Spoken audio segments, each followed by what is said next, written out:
But as promised, Team ET now sets sail on the dream cruises with none other than market wizard Samir Arora. In fact, Avanne, who was on board the Genting Dreams, caught up with him and discussed a range of topics, including markets, government reforms, and the best themes in the current market environment.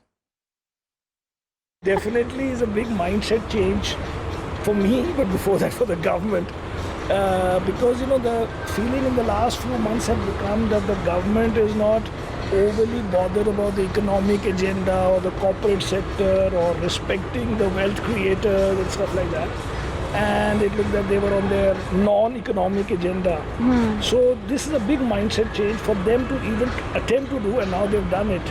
Because it's philosophically and politically a very difficult thing to do.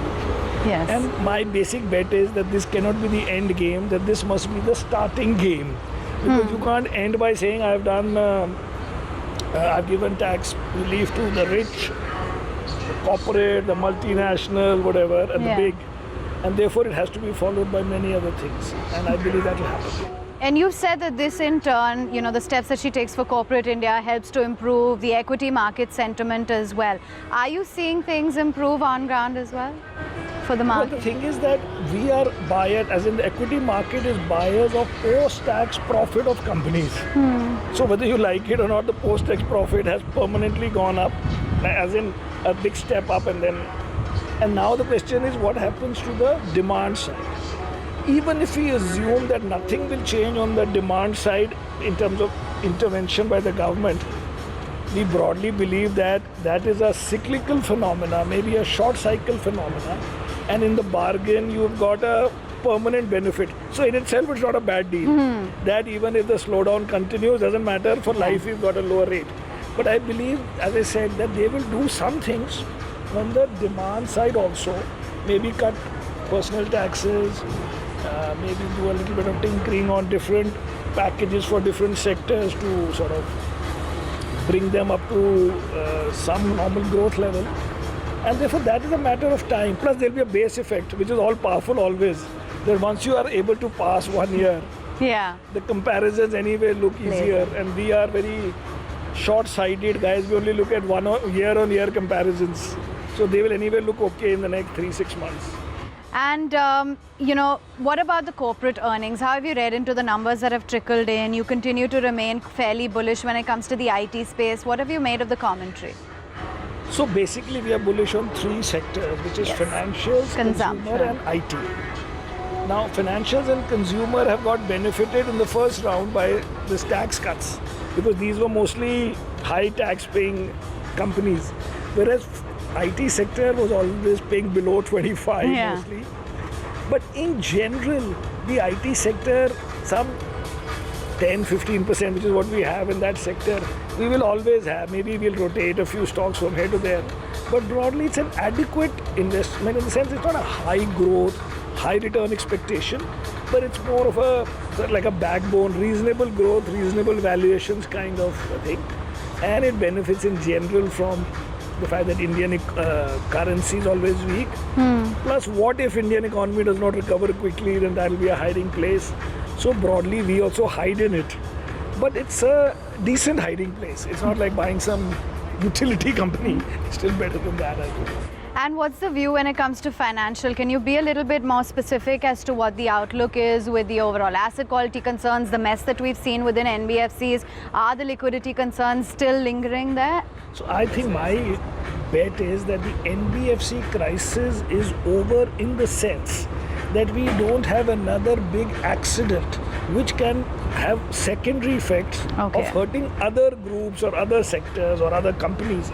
If some guy defaults, some real estate guy defaults to an NBFC, it should not lead to NBFC defaulting to a bank, or even if it does, it should not be so big that the bank then falls down. I think that phase and that fear is over. Because time is a big healer in many of these things, and if these things haven't happened till now, and we know where are the pockets of stress, as long as completely new surprising names don't come up, it's okay. So we're still licking our wounds from the previous fallout in NBFCs. But the private sector banks and all, those which have been hit also have been hit adequately. We have now in our market some new fintech companies in finance being valued at tens of billions of dollars. And we have decent private sector banks who may have made some mistake or 10 mistakes, but for them to be valued at $1.5 billion also, I think is a bit too less, seeing the size of the opportunity and the value of these licenses and stuff like that. Okay. I know you said time heals everything. Has that healed things when it comes to FPI sentiment? We have had the finance minister oblige. What's going on with the foreign investors? I'm a living example of that.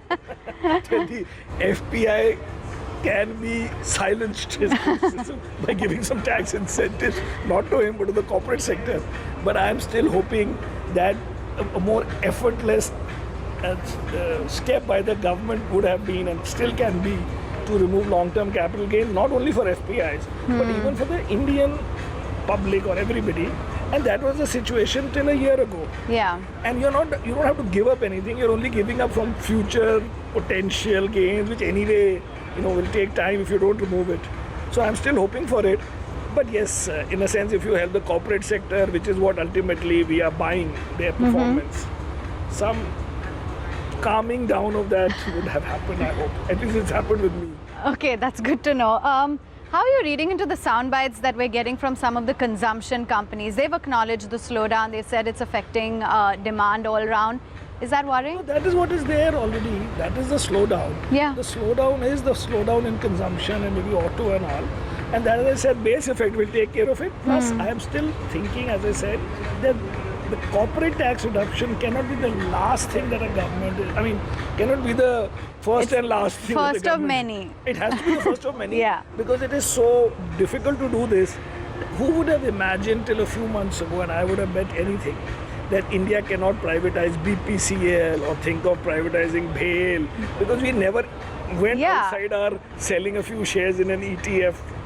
So these things are possible because you've done the toughest thing, and so all these things are easy. And plus we've seen nobody in India now minds these things. And if you may have read that, although it was later on denied, but somebody in the government did suggest that instead of bailing out MTNL and BSNL, maybe you should just give those employees some VRS or redeploy them in railways or somewhere and close it down. That fact that somebody could write it down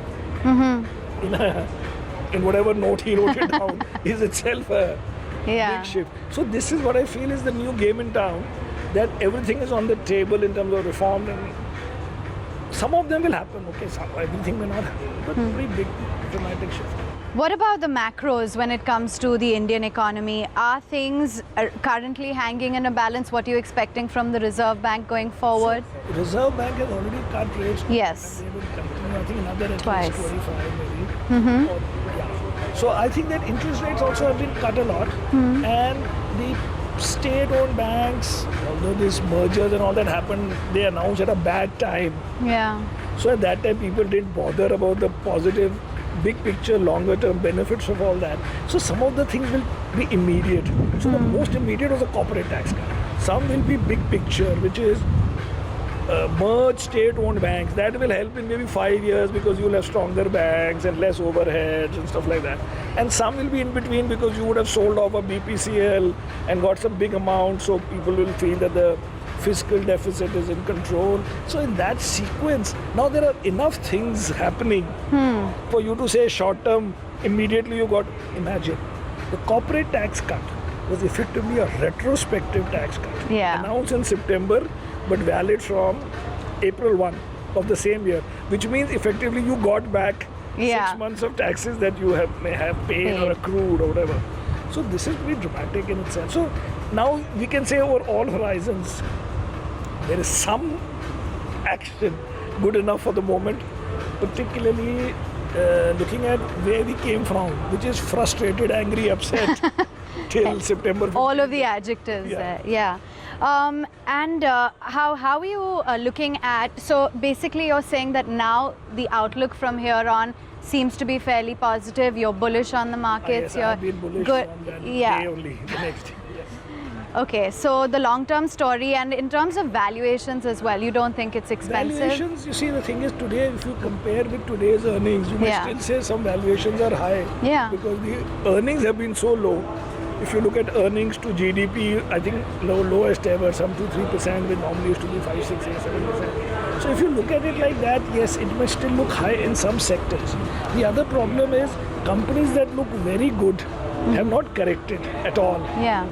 So we do a mix and match strategy where we have some of those kinds of companies. But the change in mindset is that we have broadened our universe of what we are willing to buy, and also we have found it difficult to find new stocks that today we want to short.